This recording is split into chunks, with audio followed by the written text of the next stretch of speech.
welcome to the deep dive. Yeah. We're always looking at those efforts that happen behind the scenes, and today we're digging into something really vital, road safety. Specifically, an initiative called Street Survival. It's a free course, but the story behind it, well, it involves a pretty incredible amount of dedication. That's right. We've got some material here from a document titled Support Road Safety, Become a Street Survival Sponsor. And it gives us a really interesting look at what it actually takes to build and, maybe more importantly, maintain a free resource like this, one that could genuinely save lives. Okay, so our mission for you listening in is to really unpack this. What is street survival exactly? What makes it different? And crucially, what kind of effort keeps something this valuable and free available to everyone? So let's get into it. Street Survival, you said it's a free life-saving road safety course. Sounds good.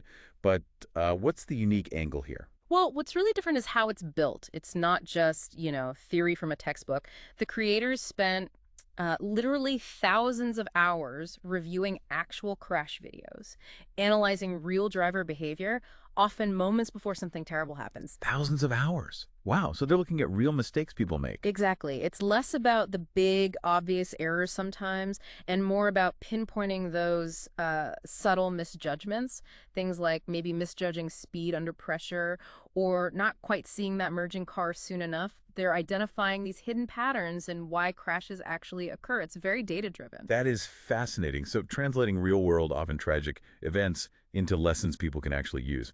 But here's the bit that really jumps out, for me anyway, all that work, the deep analysis. And it's offered for free. That seems like a tough balancing act. How does that actually work? Yeah, that's the core question, isn't it? How do you sustain something like this? And the source material is very clear. Sponsorship, donations. They're absolutely crucial. Think about it reviewing all that footage, keeping the course up to date, maybe improving the videos or the website.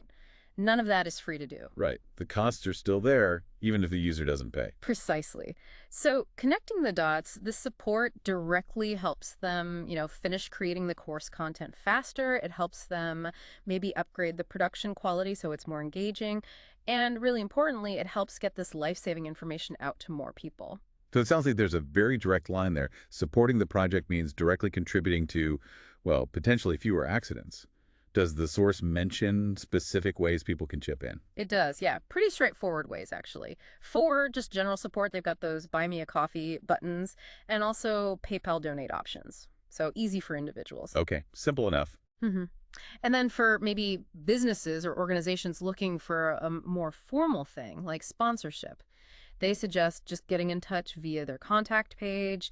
They even give a shout out to their sponsors, list their logos, link to their websites. It's sort of a way to, thank them publicly and encourage people to support the supporter. That makes sense.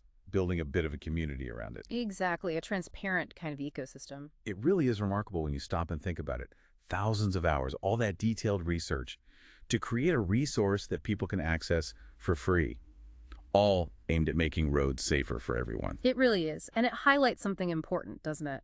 Knowledge is powerful, sure, but it's most powerful when it's accessible, when people can actually get it and use it. This whole initiative is a great example of how direct support really does translate into getting vital safety information out there. So for you listening, maybe the big takeaway here is about the hidden effort. We see free resources online all the time, right? Especially things aiming to help, like safety advice. But this reminds us there's often this immense dedication, this unseen work powering it, usually fueled by donations or sponsorships. It makes you wonder perhaps about other valuable free things you rely on. Yeah. How many are kept alive by similar passion and support? And what does that imply about ensuring these kinds of crucial resources stick around for the future? Something to think about. Please like, subscribe, and get notified.